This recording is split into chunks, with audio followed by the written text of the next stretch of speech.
ख्रिस्त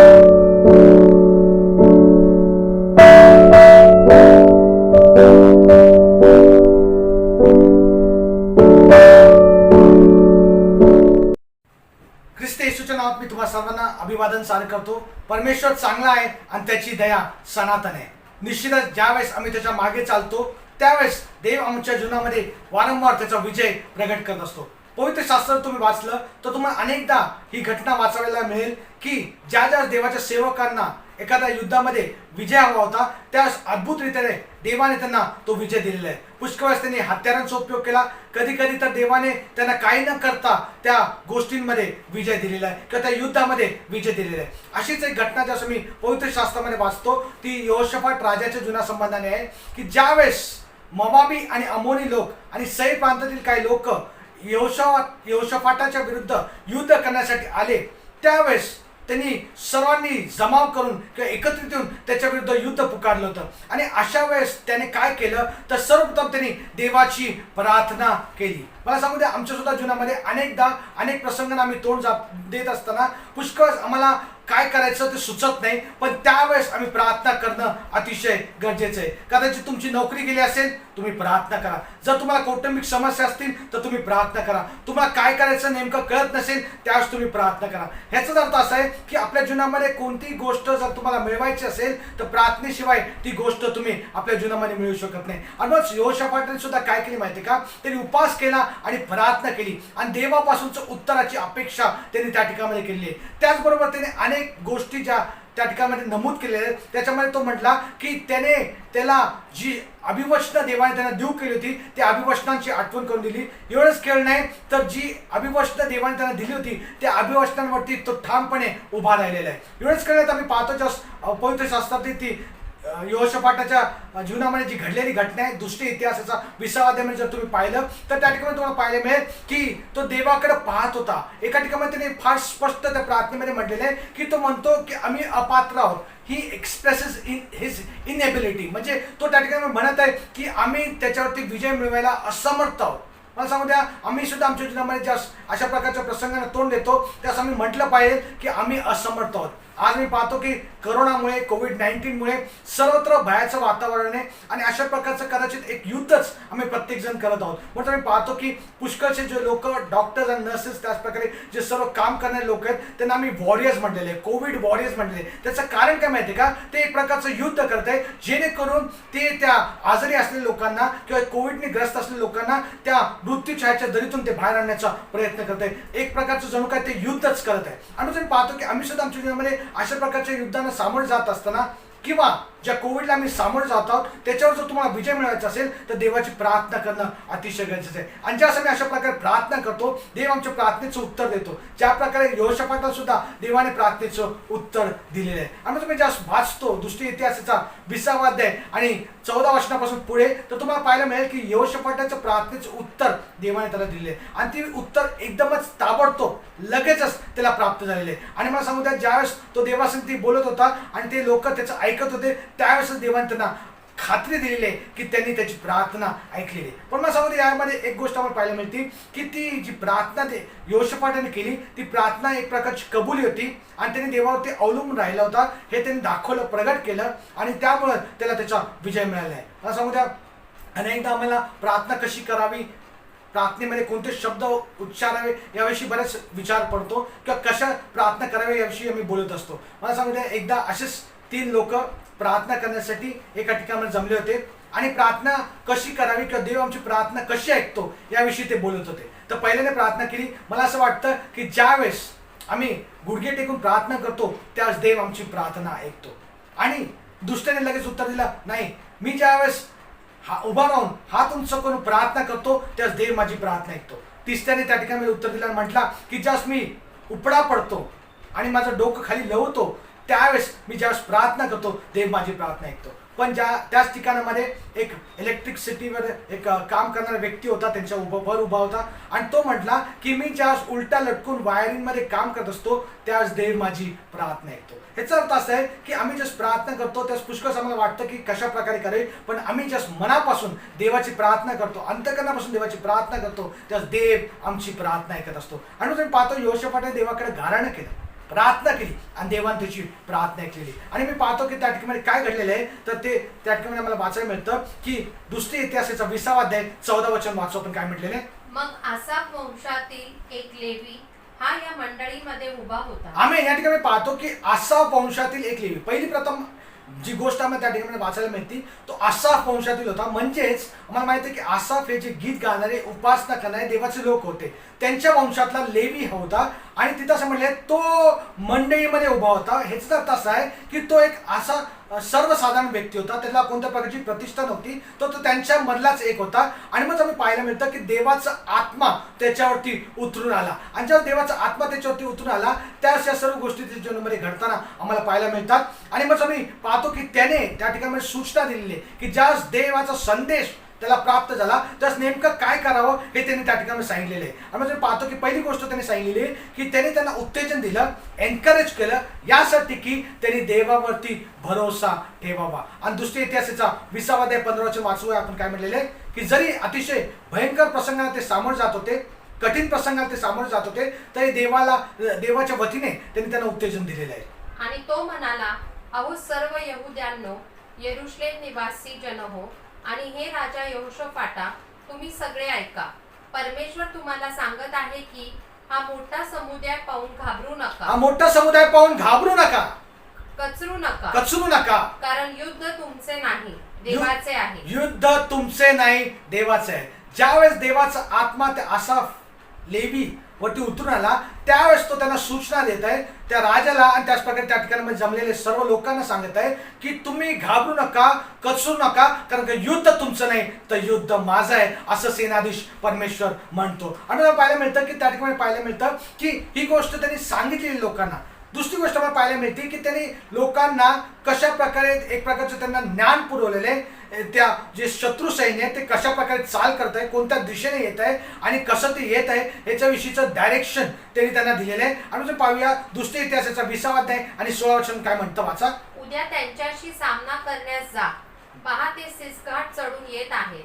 येरुएल रानापुढे जेथे खोरे संपते तेथे तुम्ही त्यांना गाठाल. आम्ही त्या ठिकाणी तो सांगत आहे की कोणत्याच प्रकारची आज्ञा तो त्या ठिकाणी त्यांना देत आहे किंवा सांगत आहे देवाच्या वतीने. तो म्हणतो की ते कुठून येणार आहे, कुठपर्यंत पोहोचले आणि ह्याच्याविषयीचं जे इंटेलिजन्स रिपोर्ट कदाचित आम्ही म्हणू शकतो त्या प्रकारचा रिपोर्ट तो त्यांना देत आहे आणि त्यांना सांगत आहे. आणि पुढे आम्ही वाचूया 17 वचन काय म्हणतो. या लढाईत तुम्हाला लढावे लागणार तो त्या ठिकाणी सांगत आहे की तुम्हाला कोणत्या प्रकारे या लढाईमध्ये लढावं लागणार नाही. तर तुम्हाला काय करायचं माहिती आहे का, तुम्ही त्या देवाच्या हातामधले शस्त्रांपेक्षा जास्त एक प्रकारचं तुम्ही त्या ठिकाणी बघणारे लोक असावे. आनंद करा, तुम्ही बघून आनंद करा की देव कशा प्रकारे तुम्हाला त्या गोष्टीमध्ये विजय देणार आहे. म्हणजे वाचूया परत 17 वचन काय म्हणतं. या लढाईत तुम्हाला लढावे लागणार नाही. हे यहुदा, हे यरुशलेमे, तुम्ही स्थिर उभे राहा आणि परमेश्वर तुमचे कसे तारण करील ते पहा. आमेन. ही जी घटना आम्हाला या ठिकाणी वाचायला मिळते की जे वचन आम्हाला या ठिकाणी वाचायला मिळतं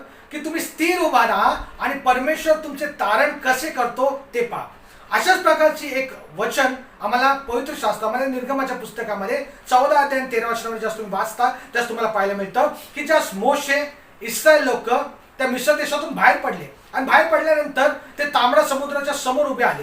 आणि ज्या तांबडा समुद्राच्या समोर ते उभे होते आणि पाठीमागं फारोचं सैन्य होतं.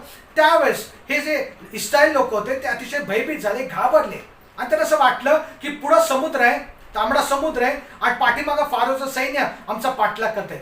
त्यांना मनामध्ये भीती बसली आणि त्यांना असं वाटलं की आता आमचा निभाव लागणार नाही, कदाचित इथंच आमचा नाश होणार आहे. आणि मग ते मोशे विरुद्ध कुरकुर करू लागले. पण ज्या देवाची प्रार्थना मोशेने केली तर देव त्यांना म्हटला मोशेच्या द्वारे की तुम्ही घाबरू नका. तो म्हणतो भिवू नका, तुम्ही फक्त स्थिर उभे राहा आणि परमेश्वर तुमचे तारण कसे करतो ते पहा. आणि मग आम्हाला पुढची घटना माहिती आहे की देवाने अद्भुतरित्या सर्वात मोठा चमत्कार त्या ठिकाणी केला की देवाने त्यांच्यासाठी तांबडा समुद्र दुभागला. कोरड्या भूमीतून ते पार गेले आणि ज्या फारोचं सैन्य त्यांचा पाठलाग करण्यासाठी ते त्या समुद्रामध्ये उतरले त्यावेळेस पाणी पूर्ववत झालं आणि त्या फारोच्या सैन्याचं त्याने नाश त्या ठिकाणी केला, त्यांना गडप त्या पाण्यामध्ये देवाने करून टाकलं. याच्यावर मला गोष्ट पाहायला मिळते की देव चमत्कार करणारा परमेश्वर आहे, देव अद्भुत गोष्टी करणारा परमेश्वर आहे. फक्त त्याची इच्छा हीच आहे की आम्ही स्थिर उभं राहावं आणि देवाची वाट पाहावी. आम्ही पाहतो की एक घटना काही दिवसापूर्वी घडलेली आहे आणि एका पुस्तकामध्ये त्याचं नमूद करण्यात आलेलं आहे की अशाच प्रकारचा एक रफाईल नावाचा एक व्यक्ती होता आणि तो हातिया नावाच्या एका ठिकाणामध्ये राहत होता जे कॅरिबियनमध्ये आहे. आणि त्या ठिकाणामध्ये राहत असताना ही 70 सालाची घटना आहे की त्याला आम्ही पाहतो की एक प्रकारचा आजार झाला, त्याला स्पायनल मेनिंजायटिस झाला. स्पायनल मेनिंजायटिस म्हणजे जी जो आजार होता तो फार भयंकर होता. आजच्या काळामध्ये सुद्धा जर आम्ही त्या आजाराविषयी विचार केला तर तो फार भयंकर आजार आहे.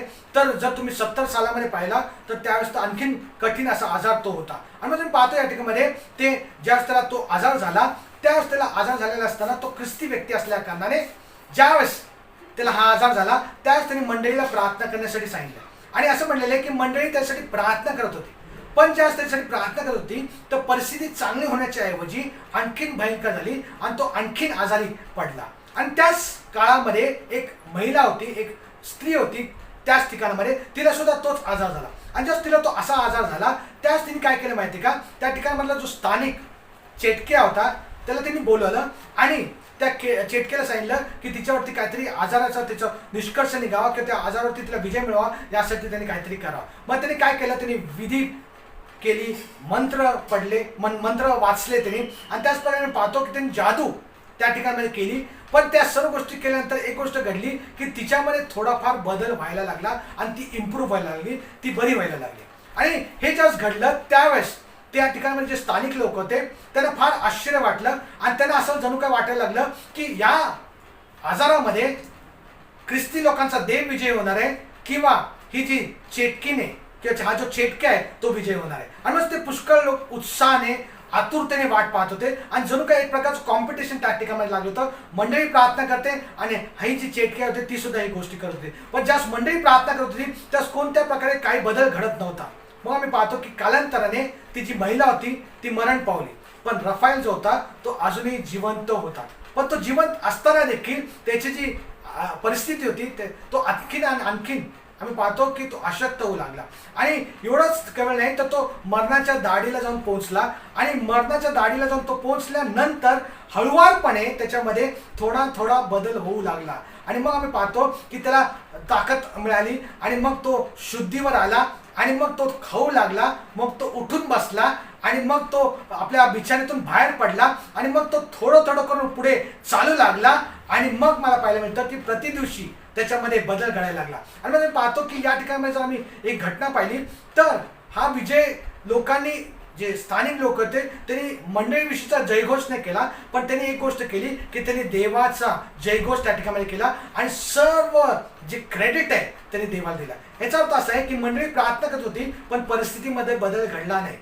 पण एक गोष्ट घडली की देवाने त्याच्या जीवनामध्ये चमत्कार केलेला आहे आणि तो चमत्कार असा होता की त्याच्यामुळे एक प्रकारचं संजीवन त्या ठिकाणामध्ये आलेलं आहे. आम्ही पाहतो की ज्यावेळेस आम्ही म्हणतो की युद्ध परमेश्वराचं आहे आणि त्या ठिकाणी पाहतो की जो विश्वास त्या लोकांचा होता, त्या मंडळीतल्या लोकांचा होता, तो कदाचित एखाद्या प्रकारच्या टेस्टला तो गेलेला आहे. आणि मग कदाचित त्यांना असं वाटत असेल, ते जे संतगण त्या ठिकाणी प्रार्थना करत होते त्यांना असं वाटत होतं की आम्ही प्रार्थना करतोय पण काय गोष्टी घडत नाही. त्याचं कारण काय माहिती का, देवाचं श्रेय देवाला जाणं अतिशय गरजेचं होतं. आणि जर पाहतो की काही दिवसानंतर ते लोक जाऊन त्या डॉक्टरला, जो डॉक्टर किंवा चेटक्या जो होता त्याला जाऊन भेटले आणि त्या चेटक्याला जास्त भेटले. त्यास तो म्हटला की मी जो व्यक्ती, तो रफाईल जो व्यक्ती होता त्याच्यावरती जादू करणार होतो, पण ज्यास मी त्याला पाहिलं त्यास त्याची परिस्थिती अतिशय कठीण होती आणि त्याला काय करावं असं मला वाटतच नव्हतं. पण मला सांगू द्या, ज्या देवाची तुम्ही उपासना करताय तो महान परमेश्वर आहे आणि त्या देवाने त्याला आरोग्य दिलेलं आहे. ह्याच्यावर मला पाहायला मिळतं की त्यांनी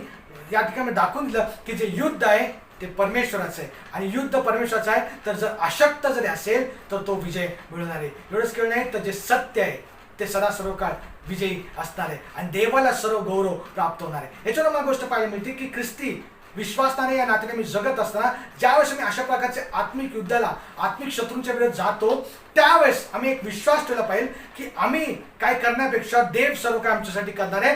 आणि देवाचं वचन सांगतं की त्या सैतानाला त्याने आमच्या पायाखाली दिलेलं आहे आणि आम्हाला विजयापेक्षा अधिक असं परमेश्वराने बनवलेलं आहे. मग आम्ही पाहतो यहोशापाटाने सुद्धा त्याच्या लोकांना ज्या गोष्टी, ज्या संदेश त्या आसाफाच्या लेवी व्यक्तीच्या द्वारे त्यांना प्राप्त झाला, तर यहोशापाटाने सुद्धा काय केलं माहिती का, त्याने आणि त्याच्या सर्व सैन्याने, त्याच्या लोकांनी ती जी गोष्टी खात्रीने स्वीकारल्या, विश्वासाच्या द्वारे त्या गोष्टी स्वीकारल्या, आदराने त्या स्वीकारल्या आणि आभार प्रदर्शनाने सुद्धा त्या गोष्टी त्यांनी स्वीकारल्या. आपण ते पाहतो जास्त त्याचं वचन आम्हाला वाचायला मिळतं. तिथं असं म्हणलेलं आहे, मग यहोशाफाटाने भूमीकडे तोंड करून मस्तक लविले. त्याप्रमाणे सर्व यहुदी व यरुशलेम निवासी यांनी परमेश्वराचे भजन करून त्याच्या पुढे दंडवत घातले. याच्यावर मला पाहायला मिळतं की त्यांनी ते मस्तक त्यांचं लवलं, त्या ठिकाणामध्ये त्यांनी देवाची उपासना केली. आणि आम्हाला पाहायला मिळतं की एक प्रकारचं देवाविषयीची आदरयुक्त भीती त्यांच्या अंतःकरणामध्ये निर्माण झाल्या कारणाने देवाची मर्जी त्यांच्यावरती आली आणि विश्वासाने या सर्व गोष्टी घडल्या. आणि त्यांनी विश्वास हा ठेवला की जसं देवाचं वचन सांगतं त्याप्रमाणे आमच्या जीवनामध्ये घडो. आणि म्हणून त्यांनी त्यांचे आवाज उंच केले आणि परमेश्वराची स्तुती, परमेश्वराची आराधना आणि परमेश्वराची उपासना केलेली आहे. आणि मग आम्ही पाहतो की जर दुसऱ्या इतिहासाचा 20 अध्याय 19 वचन वाचलं तर त्या ठिकाणी काय म्हटलेलं आहे, वाचा. आणि कहाती व कोरोही यांच्यातील काही लेवी उभे राहून त्यांनी काय, ते जे लेवी होते त्यांनी उभा राहून काय केलं माहितीये का? इस्रायलाचा देव परमेश्वर याचे स्तवन उच्च स्वराने करू लागले. उच्च स्वराने परमेश्वराचे स्तवन करू लागले. मला सांगू द्या, ज्यावेळेस अशा प्रकारचा विश्वास तुमच्या प्रत्येकाच्या अंतःकरणामध्ये असतो, जो विश्वास एखादी कृती, याला क्रियाशील विश्वास म्हणू शकतो, ऍक्टिव्ह फेथ. हा विश्वास ऍक्टिव्ह फेथ आहे किंवा क्रियाशील विश्वास आहे. म्हणजे एखादी गोष्ट घडण्यापूर्वीच ज्यावेळेस तुम्ही कबूल करता की देवाने ती गोष्ट केलेली आहे आणि तुम्हाला विजय दिलाय, त्याला आम्ही क्रियाशील विश्वास असं म्हणतो. आम्ही पाहतो की ते या गोष्टी कबूल करू लागले आणि त्या ठिकाणी बोलू लागले, देवाची उपकारस्मरण करू लागले, देवाची स्तुती, देवाची आराधना ते करू लागले. आम्ही पाहतो या ठिकाणामध्ये की कोणत्या प्रकारे यहोशाफाटाचे जरी जे सैनिक होते ते युद्धासाठी तयार होते आणि त्यांनी आपली जी शस्त्र सामुग्री ती तयार होती, पण तरी देखील त्यांनी कोणत्या प्रकारे आपल्या शस्त्र सामुग्रीचा उपयोग केला नाही. त्यांच्या ढालींचा, त्यांच्या भाल्यांचा, त्याच प्रकारे त्यांच्या तलवारींचा त्यांनी उपयोग केला नाही किंवा त्यांनी त्यांच्या धनुष्य बाणांचा उपयोग केला नाही. पण यहोशाफाटाने एक गोष्टीची काळजी निश्चितच घेतलेली आहे. त्यांनी कोणत्या प्रकारे शस्त्र सामुग्रीचा उपयोग केला नाही, पण पहिली गोष्ट त्यांनी केली की जी शस्त्र सामुग्री होती ती विश्वासाची होती. विश्वास नावाची शस्त्र सामुग्री त्या यहोशाफाटाने आणि त्याच्या लोकांनी धारण केलेली आहे. आणि पाहतो की त्यांनी कोणत्या प्रकारे त्याच्या सैन्यांना आव्हान केलं नाही, तुम्ही पुढे या, रांगेमध्ये उभा राहा आणि मी जे सांगतो ते आज्ञापितो किंवा जे ऑर्डर्स देतो ते तुम्ही फॉलो करा. पण मला सांगू द्या, त्या ठिकाणी त्यांनी फक्त एकच गोष्ट त्यांना करण्यासाठी सांगितली, ती म्हणजे ते म्हणले परमेश्वरावरती विश्वास ठेवा. आणि पुढे तो काय म्हणतो माहिती का, त्यांच्या संदेशावरती विश्वास ठेवा. याचा अर्थ आम्हाला पाहायला मिळतं दुसऱ्या इतिहासाचा 20 अध्याय 20 वचन जर तुम्ही वाचलं, त्या ठिकाणामध्ये जो यहोशाफाट होता, जो राजा होता, त्यांनी त्या सैन्याला ही गोष्ट करण्यासाठी सांगितली. पहिली गोष्ट, परमेश्वरावरती, परमेश्वर याच्या नावावर विश्वास ठेवा आणि त्याच्या संदेशांच्यावर विश्वास ठेवा. म्हणजे जी काही वचनं त्याचे संदेश सांगतात त्यांच्यावरती विश्वास ठेवा. आणि आपण पाहतो की ज्यावेळेस अशा प्रकारचा विश्वास एखाद्या व्यक्तीमध्ये असतो, त्यावेळेस त्या विश्वासामध्ये अशा प्रकारचा विश्वास असल्या कारणे कोणत्या प्रकारची अशी ढळवणारी परिस्थिती असली, आम्हाला हलवणारी परिस्थिती असली, तरी आमचा जर विश्वास असेल तर त्या विश्वासामुळे आम्हाला सामर्थ्य प्राप्त होतं, देवाची दया प्राप्त होते. एवढंच केवळ नाही तर जे देवाचं अभिवचन आहे ते सुद्धा आम्हाला प्रत्येकाला प्राप्त होतं. म्हणजे आम्हाला सांगू द्या की आमचं जे मन, आमचं जे अंतःकरण आहे ते ख्रिस्तावरती भरोसा ठेवतं, केंद्रित असतं, त्यास खऱ्या अर्थाने आम्हाला शांती प्राप्त होतं. यशाच्या पुस्तकामध्ये सुद्धा ही गोष्ट सांगितलेली. तो म्हणतो की ज्याचं मन तुझ्यात स्थिर आहे त्यास तू परिपूर्ण शांती देतो. आमच्या जीवनामध्ये सुद्धा येणाऱ्या प्रत्येक संघर्षांमध्ये, आव्हानांमध्ये, युद्धांमध्ये आम्ही एक गोष्ट करायला पाहिजे की जर आम्हाला विजय हवा असेल तर तो विजयासाठी आम्ही ख्रिस्ताकडे आमचं मन स्थिर करणं अतिशय गरजेचं आहे. आणि मग सांगू द्या, या गोष्टी करण्यासाठी यहोशाफाटाने त्यांना सांगितल्या. आणि दुसरी गोष्ट मला पाहायला मिळते की यहोशाफाटाने जे त्याचे जे पुढचे लोक होते किंवा जे सैन्यामधले आघाडीचे सैनिक होते ते काय होते माहिती का, ते म्हणजे परमेश्वराची उपासना आणि परमेश्वराची आराधना. युद्ध करायचं आहे, पण युद्ध करण्याची प्रक्रिया आहे किंवा युद्ध करण्याची जी पद्धत आहे ती वेगळी आहे. कोणत्या प्रकारच्या सैनिकांना त्यांनी पुढं केलं नाही, तर जे उपासक होते त्यांना त्यांनी पुढं केलेले, जे देवाची उपासना, देवाची आराधना करणारे लोक होते आणि त्यांना त्यांनी पुढं केलेले. दुसऱ्या इतिहासाचा 20 अध्याय आणि 21 वचन आपण वाचूया, काय म्हटलेलं आहे, सैन्याबरोबर बाहेर जाताना परमेश्वराचा धन्यवाद करा, कारण त्याची दया सनातन आहे. आम्ही या ठिकाणी पाहायला मिळतं की जे सैन्यापुढे जाणारे लोक होते ते गाणारे लोक होते, उपासक लोक होते. त्या उपासकांना दुसरं तिसरं काय करायचं नव्हतं, फक्त परमेश्वराची उपासना करायची होती, परमेश्वराच्या नावाचं गुणवर्णन करायचं होतं, त्याच्या पावित्र्याविषयीचं वर्णन करायचं होतं. आणि एवढंच कळलं नाही तर ज्यावेळेस त्याच्या पावित्र्याने युक्त त्याची ते आराधना करणार होते त्यावेळेस देव चमत्कार करणार होता आणि त्याची जी दया आहे त्याच्याविषयी असं म्हणलेले त्याची दया सनातन आहे. आणि आपण पाहतो की ज्या वेळेस त्यांनी अशा प्रकारचा परमेश्वराचा धन्यवाद केला आणि त्यांनी परमेश्वराची स्तुती केली त्यावेळेस देवाने त्यांना विजय दिलेला आहे. आणि मग जास्त अशा प्रकारे पुढे वाटचाल करत होते. यहोशुआने असं सांगितले की त्यांनी दाखवून दिलं की त्याचा देवावरती भरोसा आहे. He depended and relied on the word of God. म्हणजेच काय माहिती का, त्यांनी देवाच्या वचनावरती भरोसा ठेवलेला आहे आणि त्या देवाच्या वचनावरती भरोसा ठेवून त्यांनी त्या गोष्टी करण्यासाठी त्या युद्धामध्ये विजय मिळवण्यासाठी त्याचे जे सैनिक आहे त्यांना त्यांनी एक प्रकारचं सजीव केलेलं आहे, जिवंत केलेलं आहे. त्याच प्रकारे त्या शत्रू विरुद्ध त्यांना पराभूत करण्यासाठी उत्तेजन दिलेलं आहे आणि देवाला त्यांनी धरून ठेवलेलं आहे. देव जर त्यांच्या पक्षाचा, आम्हाला माहिती देवाचं वचन सांगतं परमेश्वर माझ्या पक्षाचा आहे, मी कोणाला भिणार, मनुष्य माझं काय करणार. या प्रकारे त्यांनी परमेश्वराला धरून ठेवलं होतं. आणि त्याला एक गोष्ट माहित होती की ज्यावेळेस मी परमेश्वराची उपासना करतो ती एखाद्या अर्पणांपेक्षाही महत्वाची आहे आणि ती देवाला प्रिय वाटते. आम्ही पाहतो की अशा प्रकारे त्यांनी केल्या कारणाने पूर्वी कधीच असं युद्ध त्यांनी जिंकलं नव्हतं. त्या प्रकारचं युद्ध जिंकण्याची संधी देवाने यहोशाफाटाला आणि त्याच प्रकारे त्याच्या सैन्याने दिलेली. कोणत्या प्रकारचे त्या ठिकाणी मेघगर्जना झाली नाही, कोणत्या प्रकारे गारांचा पाऊस पडला नाही, कोणत्या प्रकारे देवाचं दूत तलवार घेऊन उभा राहिला नाही, एवढंच केलं नाही तर कोणत्या प्रकारे देवाचा हात त्या ठिकाणी काम करताना दिसला नाही किंवा स्ट्रेंथ ऑफ आर्म ते कोणत्या प्रकारे देवाने हाताने त्यांना सोडवलं असं नाही. तर आम्हाला पाहायला मिळतं गिदोनाच्या जीवनामध्ये सुद्धा ज्या प्रकारे अकस्मात त्या ठिकाणी त्यांनी ते मडके फोडले आणि देवाने त्यांना सामर्थ्य प्रगट केलं, त्या प्रकारे सुद्धा त्या ठिकाणी कोणत्या गोष्ट घडली नाही. पण एक गोष्ट घडली की ज्यावेळेस ते देवाची उपासना करत होती तर त्या अचानक एक प्रकारचा गोंधळ त्यांच्यामध्ये निर्माण झाला आणि ते गोंधळ निर्माण झाल्यामुळे काय घडलं माहितीये का, ते एकमेकांवरती हल्ला करू लागले. आणि पुढे असं म्हणलेले वाचा आपण काय म्हणलेले, ते हे स्तोत्र गाऊन स्तवन करू लागले.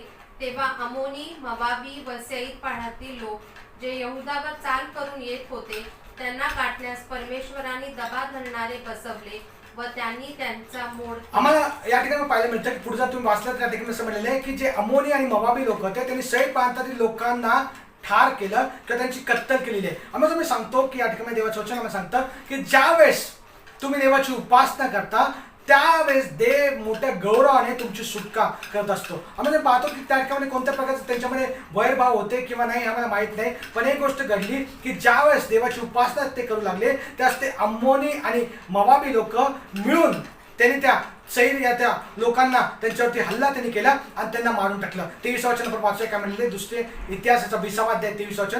अमोनी व मोवाबी सैर पहाडातील लोकांची अगदी कत्तल करून त्यांचा विध्वंस करावा म्हणून त्यांच्यावर उठले.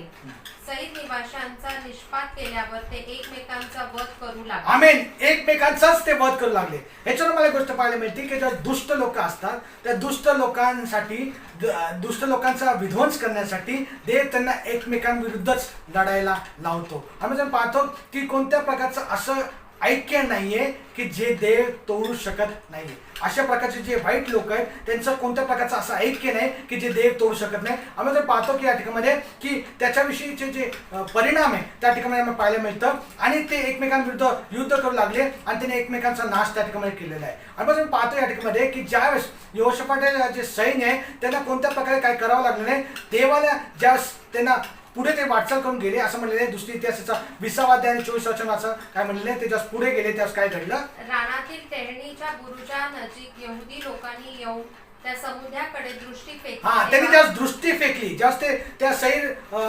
रानातील त्या टेहळणी बुरुजाकडे आले त्यावेळेस त्यांनी ज्यास दृष्टी फेकली का त्यांनी ज्यास पाहिलं त्यास काय घडलेलं वाचा. तेव्हा चोहूकडे जमिनीवर प्रेतांचे प्रेत पडले होते. आम्ही या ठिकाणी पाहतो की प्रेतांचे प्रेत पडले होते. याचा अर्थ असा आहे की ज्यास देव त्याची दया करतो आमच्यावरती, ज्यास त्याचं सत्य तो आमच्यासाठी प्रगट करतो, ज्यास आम्ही त्याचा धावा करतो, ज्यास आम्ही त्याची प्रार्थना करतो, ज्यास आम्ही त्याची उपासना करतो, त्यावेळेस एक गोष्ट घडलेली आहे की तो आमच्या मागण्या आणि आमच्या कल्पना यांच्या पलीकडे देतो. देवाचं वचन या ठिकाणी सांगतं की तो आमच्या मागण्या व कल्पना यांच्यापेक्षा पलीकडे काम करणारा परमेश्वर आहे. आणि त्याच प्रकारची गोष्ट या ठिकाणी देवाने त्यांच्यासाठी केलेली आहे. त्यांच्या प्रार्थनेच्या पलीकडे, त्यांच्या अपेक्षेच्या पलीकडे देवाने एक गोष्ट केलेली आहे. आणि असं म्हणलेलं आहे की देवाने फक्त त्यांना सुटकाच दिली नाही तर देवाने त्यांना विजय दिला आणि त्याचबरोबर देवाने त्यांना पुष्कळशा गोष्टीची त्या ठिकाणी लूट सुद्धा दिलेली आहे. ते लूट सुद्धा ते त्या ठिकाणी मिळवू शकलेले आहे. आम्ही पाहतो की ती लूट भरपूर होती आणि त्या लुटीविषयी जसं विचार करतो त्यास असं म्हणलेलं आहे की ते एका दिवशी ते घेऊन जाऊ शकले नाही.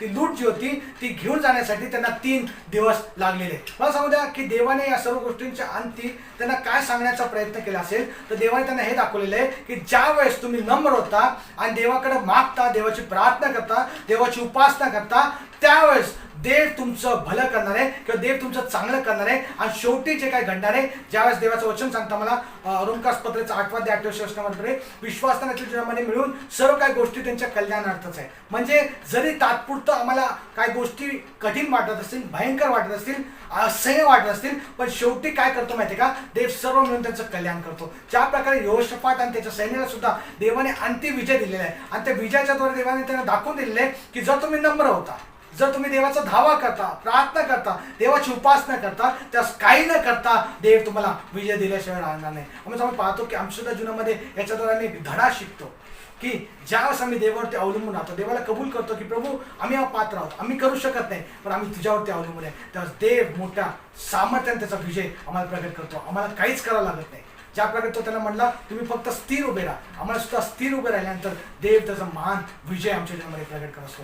देव करू हे करण्यासाठी देव आम्ही प्रत्येकाला सहाय्य करू, मदत करू. त्यासाठी आपले डोळे बंद करू आणि आपण प्रार्थना करूया. स्वर्गीय प्रेमळ पिते, आम्ही तुझा धन्यवाद करतो, तुझी स्तुती करतो, तुझ्या नावाचा जय जयकार करतो. प्रभू आज तुझ्या वचनाद्वारे तो आमच्या प्रत्येकाच्या अंतर्मनाशी बोललेले आहे. ज्या प्रकारे यहोशाफाट आणि त्याच्या सैन्याला प्रभू तू म्हटलास युद्ध तुमचं नव्हे तर युद्ध माझं आहे. प्रभू ज्यावेळेस आम्ही आमच्या जीवनामध्ये युद्धांना सामोरे जातो त्यास वारंवार तुझ्या वचनाद्वारे तो आम्हाला सांगत असतो की युद्ध तुमचं नव्हे तर युद्ध माझं आहे. प्रभू आजही आम्ही या कोविड-19 कोरोना विरुद्ध युद्ध करत आहोत पाहिजे, पण प्रभू आम्हाला एक गोष्ट माहिती आहे की हे युद्ध आमचं नाही तर हे युद्ध तुझं आहे. आणि प्रभू निश्चितच ज्या प्रकारे यहोशाफाट आणि तुझा धावा केला, तुझी उपासना केली आणि प्रभू अकस्मातरित्या प्रभू गोंधळ करून त्या शत्रू सैन्यावरती तू त्यांना विजय दिला, त्याच प्रकारे जसं मी तुझी उपासना करू, प्रार्थना करू, त्यास निश्चितच प्रभू आमच्या जीवनामध्ये आणि आमच्या देशामध्ये आणि या जगामध्ये आलेल्या संकटावरती तो मला विजय दिल्याशिवाय राहणार नाही. प्रभू हे करण्यासाठी आम्हाला प्रत्येकाला तू सहाय्य मदत कर. प्रभू आम्ही आमची असमर्थता, आमची अपात्रता कबूल करतो. प्रभू आम्ही काय करू शकत नाही, पण जसं आम्ही तुझ्यावरती अवलंबून राहतो त्यास तू आमच्यासाठी चमत्कार करतोस आणि हा चमत्कार आमच्या प्रत्येक जीवनामध्ये कर अशी प्रार्थना करतो. मान सन्मान गौरव तुझ्याच नाव दे, येशूच्या प्रेम गुणांना मागतो म्हणताय आमेन. आता देव बापाची प्रीती, प्रभू येशू ख्रिस्ताची कृपा, पवित्र आत्म्याची सहभागिता तुम्हा सर्वांबरोबर आता आणि सदा सर्व काळ असो. आमेन. God bless you.